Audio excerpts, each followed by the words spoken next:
Hola, hola, ¿cómo están? Vamos a marcar nuestro cronómetro para comenzar estos minutos de comentario referidos a un tema muy interesante que comenzamos la sesión pasada. Se refiere al humanismo, el renacimiento y hoy vamos a agregar algunas nociones de lo que fue el renacimiento científico. Como siempre, esperando que se cuiden mucho, que estén todos bien, los abuelitos, los papás, ustedes todos colaborando, manteniéndose protegidos en casa. Este comentario, chiquillos, chiquillas, de amigos de distintas partes, tiene que ver con lo que yo quiero denominar como una apertura. Bien, es una idea de cómo el pensamiento va cambiando. De una u otra manera, el humanismo, la mejor manera de estudiarlo es leer a los grandes clásicos. Y el Renacimiento, lo dije la vez anterior, sin lugar a dudas, es el mejor modo de estudiarlo, es viendo las obras, analizándolas, conociéndolas. En nuestro caso, vamos puntual a algunos comentarios que fortalecen ambos tipos de aprendizaje. Como hemos señalado, el humanismo se va a desarrollar a partir de este siglo XIV con grandes figuras, las que van a generar una forma nueva de pensar.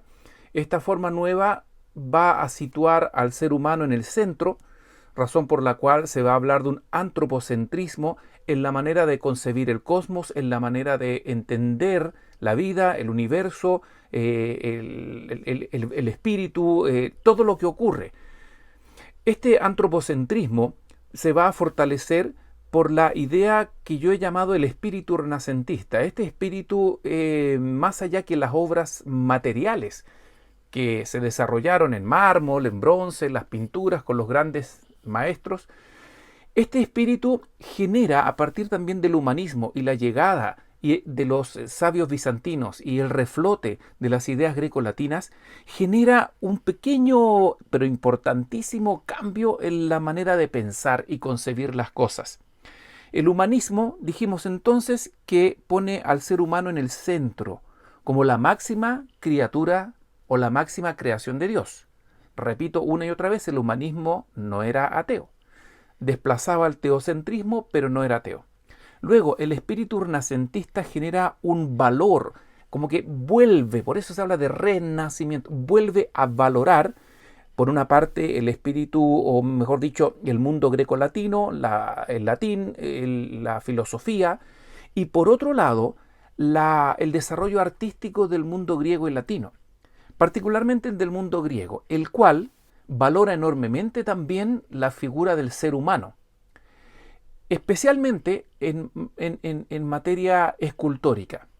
Para los griegos no era ningún problema presentar los desnudos, presentar a los atletas, los héroes, los guerreros, las diosas.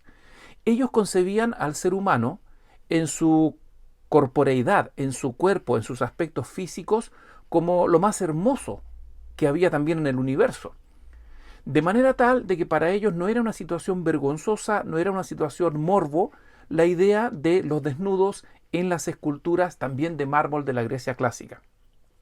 Si sumamos el humanismo, el antropocentrismo, la idea de revalorar a lo humano y el cuerpo humano, nos vamos a encontrar entonces con una interesante e importante cantidad de obras escultóricas que van a imitar la figura griega y van a reflotar en parte la idea del valor y de la hermosura del cuerpo humano.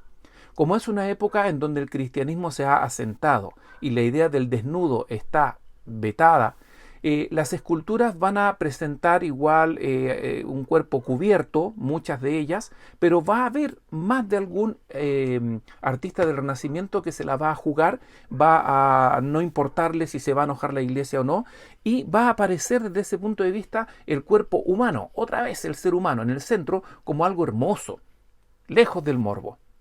Fíjese que esta idea de la apertura que va generando el humanismo al reeditar, rescatar, chiquillo, la idea del ser humano, el cuerpo humano, despierta en los artistas también ideas novedosas, incursiones.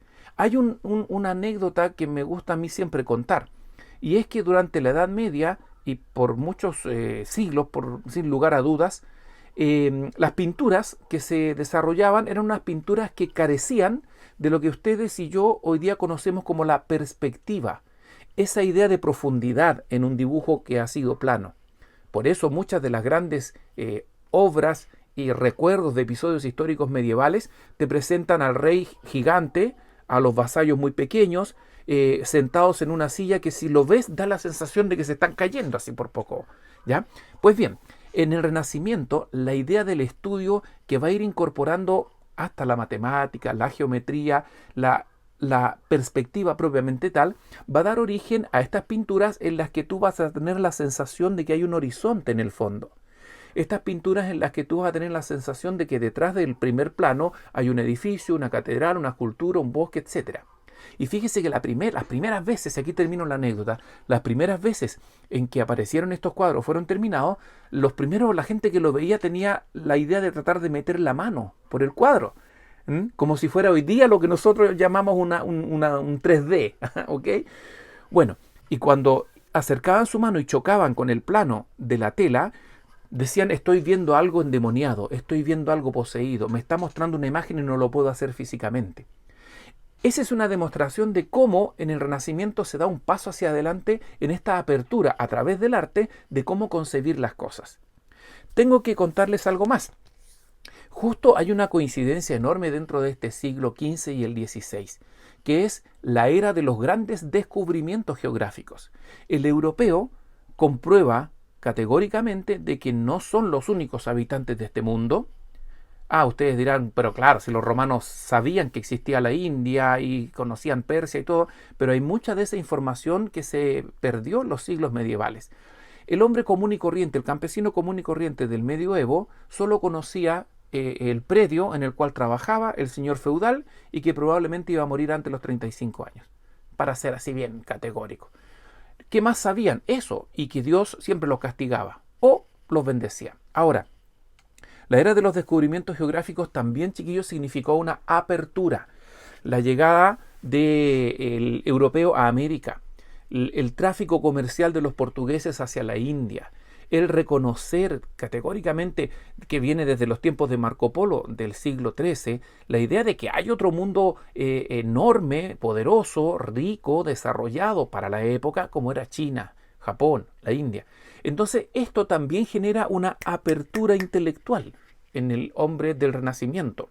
Tanto el artista, el intelectual, el sabio, como el hombre común y muchos burgueses y mecenas que están adquiriendo este desarrollo cultural e intelectual. Así se produce una vez más una apertura, ¿de acuerdo? Una apertura de la forma de pensar y concebir las cosas. Hay otras formas de vida, otros idiomas, otros grupos étnicos, otras cosas que comer, otros idiomas, creo que ya lo dije, etc. Eso genera entonces en el hombre del Renacimiento una sensación de tolerancia, de apertura, fundamentalmente lo he dicho 3 veces, apertura, que va a su vez a ir influenciando no solo en las formas de pensar, en las formas de escribir, en las formas de entender que la vida humana es una vida plena de humanidad, con defectos, con virtudes, sistemas de gobiernos corruptos, con una posibilidad de un desarrollo comercial también con otros mundos, otras tierras.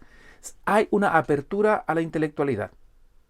Esto va a dar un pasito interesante y muy importante en otro campo. Durante la Edad Media, cualquiera que hacía algún tipo de experimento de lo que nosotros hoy día podríamos decir esos primeros pasos de la ciencia, la química, la física, entender la biología, la botánica, las plantas, atreverse a conocer algo más allá de este mundo de las ciencias, resulta de que era algo bastante condenado. No había los medios, ustedes recordarán el concepto, lo dije en la sesión anterior, los alquimistas, aquellos que estaban comenzando a hacer estos primeros experimentos con lo que hoy día nosotros conocemos como elementos químicos. Muchos de ellos fueron condenados, eran considerados brujos que andaban haciendo cosas indebidas. Con la apertura que estoy sosteniendo en este comentario de pensamiento, de tolerancia, de reconocimiento de otros mundos, reconocimiento de otras realidades y valorando la potencialidad del ser humano en términos de su desarrollo intelectual, además del espiritual, va a dar unos pasitos en este campo científico. van a desarrollarse fundamentalmente en términos de lo que vamos a conocer como las leyes de la física, quizás los primeros pasos. Un profe de física lo va a explicar mucho mejor que yo. Van a aparecer así capítulos, episodios dentro de este siglo XV, en el XVI y en el XVII, no de manera obviamente simultánea, sino que con esta crono que acabo de resumir, de señalar, personajes que se van a atrever a hacer estudios que hoy consideramos científicos.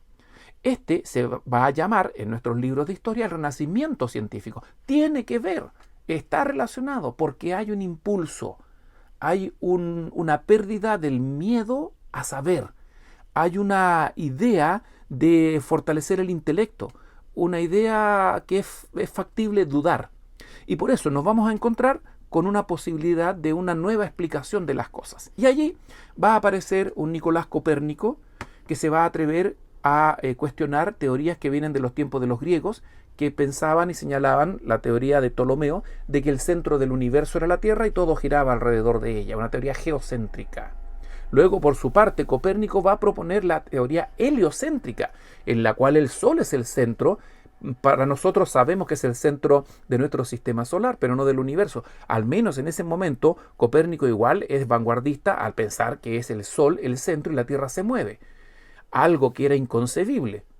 Tú y yo hoy día estamos en la Tierra y no sentimos que se mueva. Imagínense con ese pensamiento estrecho medieval que ahora se está machacando con todo lo nuevo, que ahora se está, ¿no es cierto? Generando dentro de un mundo de apertura. Avanzo. Resulta que después de un Copérnico vamos a tener un Galileo Galilei. Copérnico va a proponer, entre otras cosas, que los planetas que giran alrededor del Sol no giran en un círculo como si lo dibujáramos con un compás, sino que él propone la órbita elíptica, cosa que da a entender que hay ya una idea y una noción probable de lo que son la densidad de los planetas, el tamaño de los planetas. En estas épocas el telescopio ya está siendo utilizado. Existe entonces una cierta apertura, una tolerancia, podríamos decir, a las explicaciones científicas de este cosmos que nos rodea. Más adelante tenemos a un Isaac Newton, ya entrando al siglo XVIII. Alguien que según las leyendas vio o sintió caer una manzana en su cabeza enfrente de él, nadie sabe exactamente cómo fue. Pero la duda es lo fundamental. ¿Por qué cayó? Y allí en este campo del saber va a terminar generando una ley de gravitación universal. El renacimiento científico entonces es así otra apertura al pensamiento, que proviene desde el momento en que el hombre europeo se atreve a valorar nuevamente el mundo griego, a la figura humana, el pensamiento humano, el cuerpo humano, y le pierde el temor a la duda. La duda es válida. Más adelante vamos a ver cómo la duda se instala ya en las filosofías posteriores al Renacimiento. Hasta aquí entonces este comentario, esperando haber contribuido con un granito de arena, pidiéndoles que se cuiden mucho una vez más, y bueno, ¿por qué no? Así ayudándoles un poco en estas materias, en estas guías y actividades que pedimos a través de nuestra plataforma del colegio. Un abrazo grande, síganse cuidando y nos mantenemos en contacto. Chao, chao, saludos.